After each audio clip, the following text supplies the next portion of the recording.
There's a study I want to start with, not because it's the most dramatic one in this video, but because it's the one that made me stop and sit with it for a while. In 2014, researchers at the University of Michigan put participants through a simple protocol. They gave them a task that was designed to make them feel bad about themselves, not devastated, just that familiar low-grade feeling of having failed at something small. Then, they split the group. Half were given a gift card and access to a shopping catalog. The other half were given something else entirely, a worksheet where they could write about a positive experience, and then they measured mood in both groups. The shoppers felt better, not dramatically, but measurably, reliably, consistently better. Shopping had worked. As a mood repair tool, it had genuinely worked. And that, right there, is the beginning of the problem. Because here is what the same researchers found when they followed up. The mood improvement faded faster than expected, and the moment it faded, participants reported a second wave of negative feeling, not just back to baseline, a little below it. The purchase that made them feel better had left them, a few hours later, feeling slightly worse than before they bought anything. And what did the data suggest they were likely to do next? Most conversations about spending and regret focus on one of two things: either the purchase itself, whether it was worth it, or the person's willpower, or lack of it. Both of those framings miss the actual mechanism. What's happening is a loop, and once you see the loop, you can't unsee it. It starts with a feeling, not always a dramatic one. Sometimes it's just a gray Tuesday afternoon, a meeting that went sideways, a conversation that left a residue you can't name, a vague sense that something is slightly off.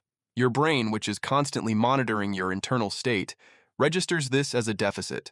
Something needs to be corrected, and it begins scanning for available solutions. This is where consumer culture becomes very convenient, because one of the fastest, most accessible, most socially accepted ways to feel agency, to feel like you're doing something, is to buy something. You pick up your phone, you scroll, you find something, and in that moment of selecting, of deciding, of clicking, something shifts. Not because of the product, because of the act. Psychologists call this mechanism retail therapy, but that phrase makes it sound cute, a guilty pleasure. Something you do and then laugh about with friends. What it actually is, neurologically, is a form of mood regulation. And it works, temporarily, for the same reason that a drink works, or a cigarette works, or scrolling through social media works. It provides a rapid, reliable, low-effort shift in internal state. The brain logs it, files it under, worked. And when the deficit appears again, as deficits always do, the brain retrieves that file. You've just built a habit loop. Not because you're weak, because your brain is an extraordinarily efficient pattern-matching machine. Here is where the neuroscience gets specific.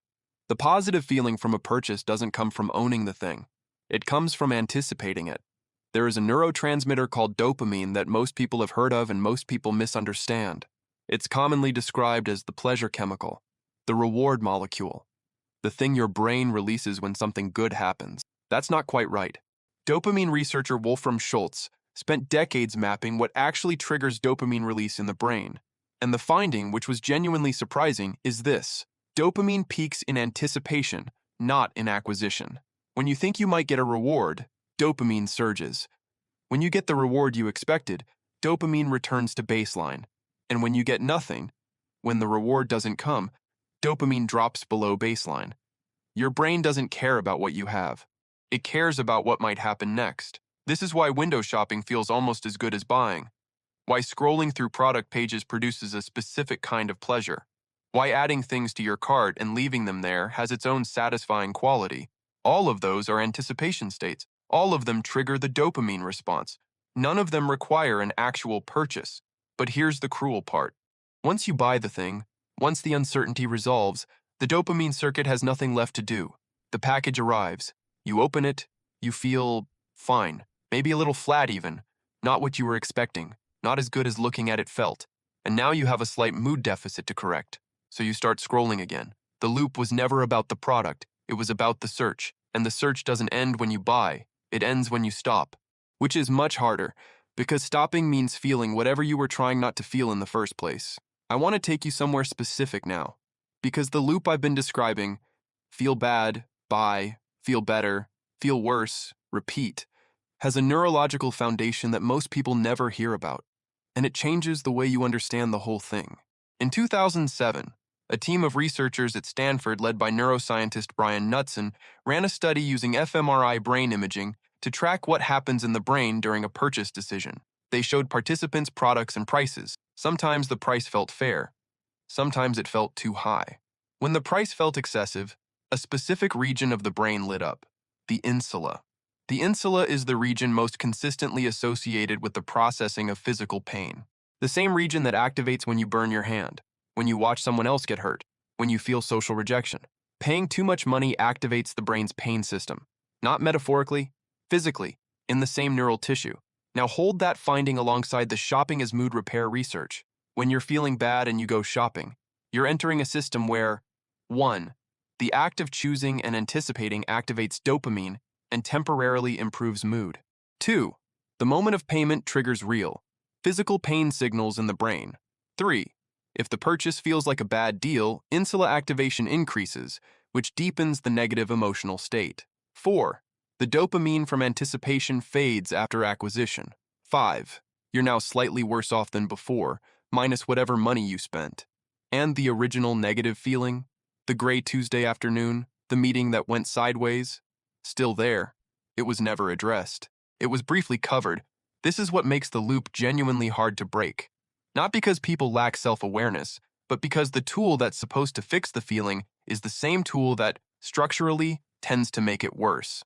I want to tell you about someone, not a study participant, a real person, whose story became the subject of a case study published in the Journal of Consumer Psychology. Her name, in the literature, is referred to only as Lisa. Lisa was a 34-year-old marketing manager. By most external measures, her life was stable. Good job, small apartment she decorated carefully, a few close friends, and she had a pattern. On difficult days, after a hard conversation with her manager, after a date that went nowhere, after a phone call with her mother that left her feeling hollow, she would go online, usually late at night, usually to the same 3 or 4 websites, and she would buy something small, skincare, a candle, a book she wasn't sure she'd read. She described the feeling of selecting the item as almost tender, like she was doing something kind for herself. And then the package would arrive. She would open it, put the thing somewhere, and 2 days later, feel a version of shame she couldn't quite explain. Not about the money, about the gap between what she'd expected and what she'd gotten, about the fact that it hadn't worked again.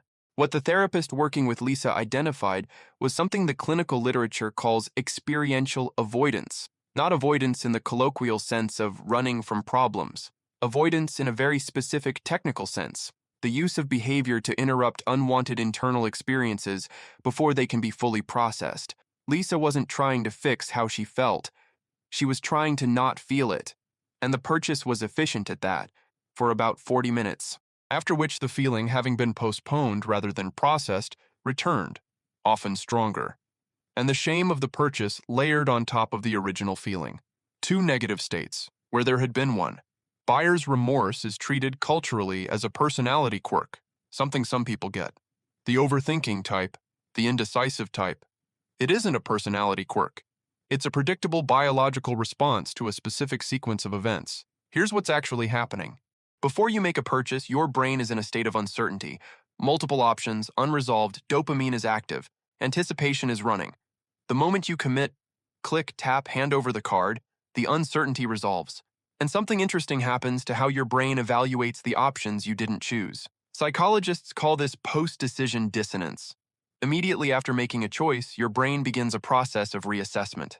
It inflates the perceived quality of what you rejected, and it becomes newly aware of the flaws in what you chose. This is not a malfunction. It's a calibration process. The brain is stress testing the decision to see if it should be revised. But in the context of consumer purchases, especially ones made in an emotional state, that calibration process almost always produces discomfort. You bought the gray sweater. Now you're noticing all the reasons the blue one was better. You bought the expensive headphones. Now you're reading reviews of the cheaper model you passed on. You ordered the thing you always order. Now every other option on the menu looks better than what's in front of you. This is Leon Festinger's cognitive dissonance theory, applied to purchasing, first described in 1957, replicated hundreds of times since, and still something that most people experience as a personal failure rather than a documented biological pattern. The remorse isn't a sign you made a bad decision. It's a sign your brain is doing exactly what brains do after decisions are made. The problem is that for people in the loop, the feel bad by feel worse cycle, the remorse triggers the next entry point. Because remorse is a negative internal state. And negative internal states are exactly what the loop begins with. The cycle is self-feeding. Not because of weakness, because of architecture. At this point in a video like this, most channels would pivot to a list. 5 ways to break the cycle. 3 questions to ask yourself before you buy. A budgeting hack. An app. I'm not going to do that. Not because those things are useless, but because they misunderstand the problem. The problem isn't that people don't know shopping feels good temporarily. Everyone knows that. The problem is that the brain doesn't make decisions based on what people know. It makes decisions based on what has worked before. And shopping has worked. Every single time for a window of 40 minutes, it worked. You cannot out-knowledge a habit loop. You can only replace it. What the research on this actually points to is not discipline. It's something that sounds almost embarrassingly simple when you say it out loud. The mood deficit has to be addressed, not bypassed. The gray Tuesday feeling. The meeting that went sideways. The phone call that left a residue. Those aren't inconveniences to be managed around. They're signals. And signals don't go away when you buy something. They go away when you receive them. A 2020 study published in the Journal of Marketing Research compared 3 groups of people in negative emotional states. One group was given access to a shopping experience.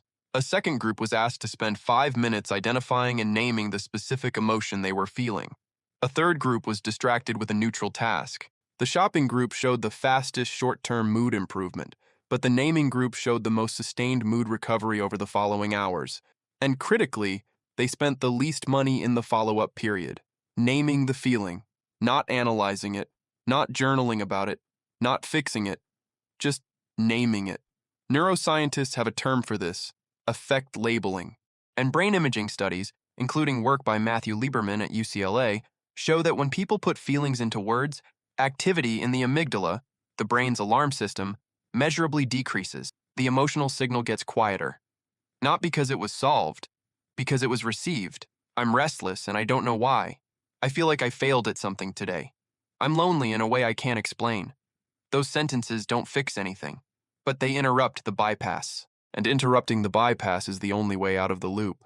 I want to go back to Lisa for a moment, not to the shame she felt after buying, to the moment before, to what she described as the tender feeling of selecting something kind for herself. There's something in that description worth sitting with, because the impulse wasn't wrong. The impulse to do something kind for yourself when you're hurting is one of the healthiest impulses a person can have.